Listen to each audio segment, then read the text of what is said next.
Parents won't hurry up for sister's wedding, so I get in the car and leave them at home to teach them. My parents always said family comes first, but as I stood in the driveway, keys jangling in my hand, watching them bicker over which tie Dad should wear, I realized they'd forgotten what that meant. The clock was ticking. My sister's wedding was an hour away, and they were treating it like a Sunday brunch.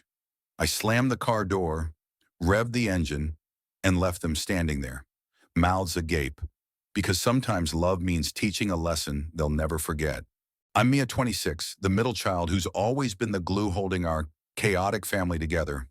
My older sister, Lily, is the golden child, perfect grades, perfect job, and now a perfect wedding planned down to the last rose petal. She's been dreaming of this day since we were kids, whispering about her fairy tale moment under the covers at night. Me, I'm the practical one, the one who makes sure everyone gets to where they need to be. So when Lily asked me to be her maid of honor, I didn't just say yes, I threw myself into making her day flawless.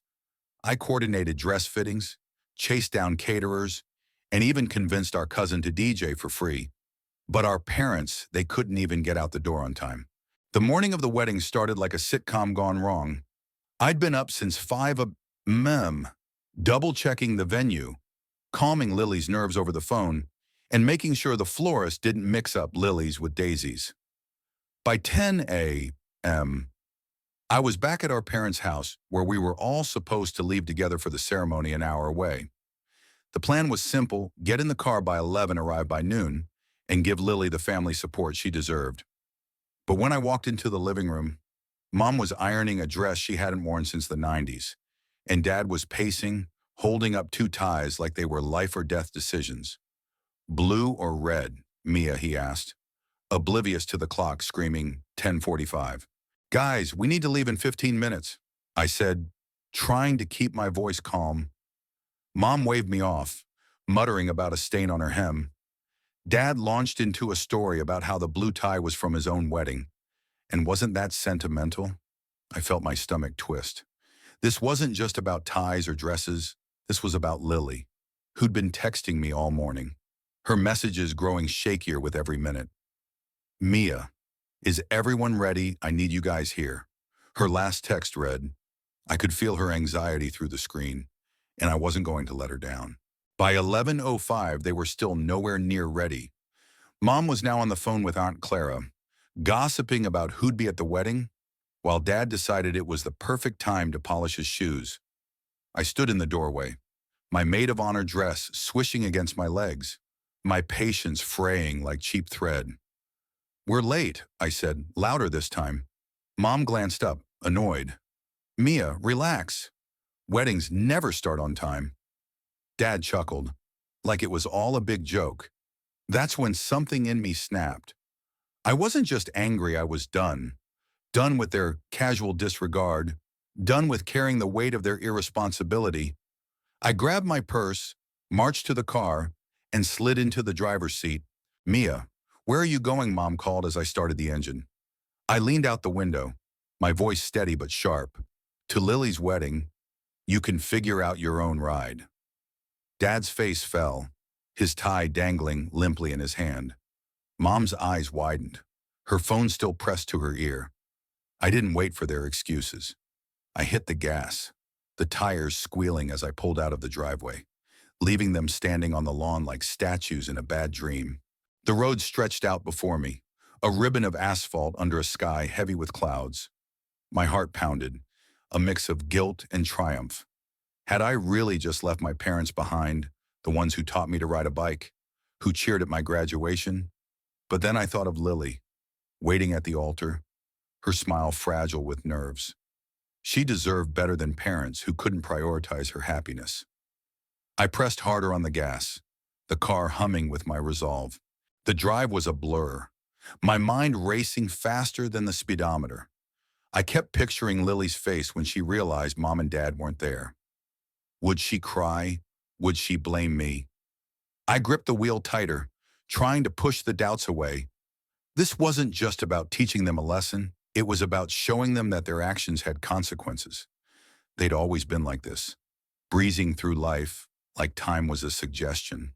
leaving me to pick up the pieces, birthdays, school plays. Even my college move-in day, they were always late, always distracted. But not today, not for Lily. When I pulled into the venue, a charming vineyard bathed in noon sunlight, I spotted Lily's fiancé, Tom, pacing outside. He waved me over, his face tight with worry. Mia, where are your parents? Lily's freaking out. I took a deep breath, forcing a smile. They're delayed, but I'm here, and we're going to make this perfect for her. He nodded, though his eyes lingered on me, searching for answers I wasn't ready to give. Inside, the venue was a dream, white roses cascading over an arch, soft music floating through the air. Lily was in the bridal suite, radiant in her gown but with eyes red from crying. Mia, she gasped, throwing her arms around me. I thought you weren't coming. I hugged her back, swallowing the lump in my throat. I'd never miss this. You're my sister. I didn't mention Mom and Dad. Not yet. I busied myself adjusting her veil, cracking jokes to make her laugh. Anything to keep her from asking questions. The ceremony started at 12:30, and as I walked down the aisle, I scanned the crowd. No sign of them. My stomach churned, but I kept my head high, focusing on Lily's beaming smile as she took Tom's hand. The officiant's words about love and commitment hit harder than I expected. Was I wrong to leave them? Was I punishing them too harshly? But then I saw Lily's face, glowing with joy, and I knew I'd made the right call. She deserved this moment, untainted by their carelessness.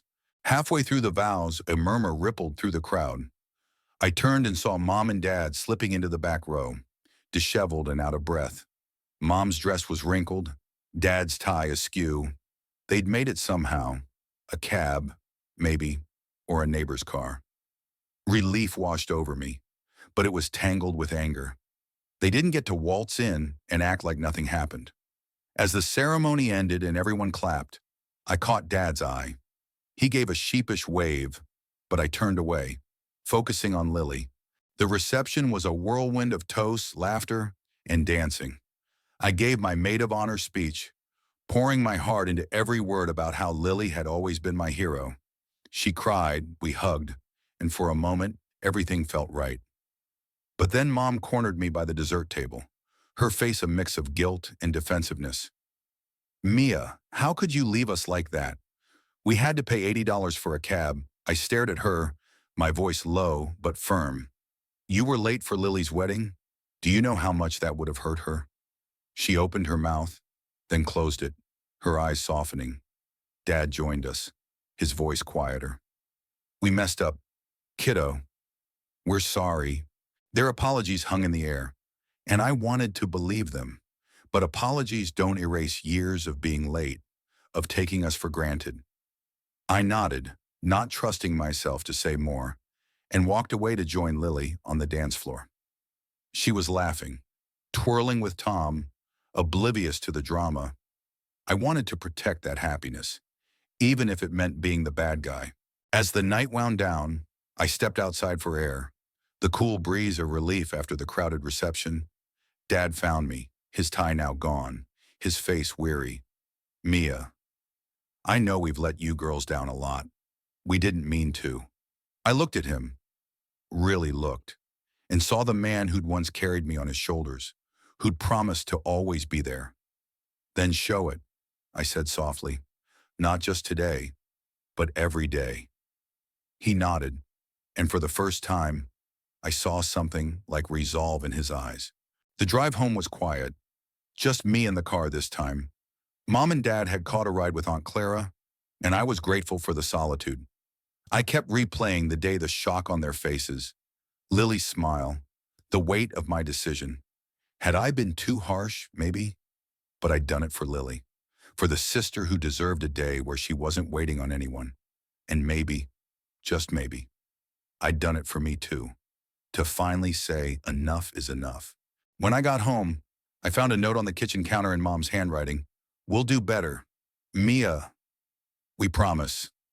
I stared at it, My heart caught between hope and skepticism. Change doesn't happen overnight, but maybe this was a start. I slipped the note into my pocket, a small reminder that even broken things can be mended, one step at a time. Looking back, I don't know if I was right or wrong to leave them behind.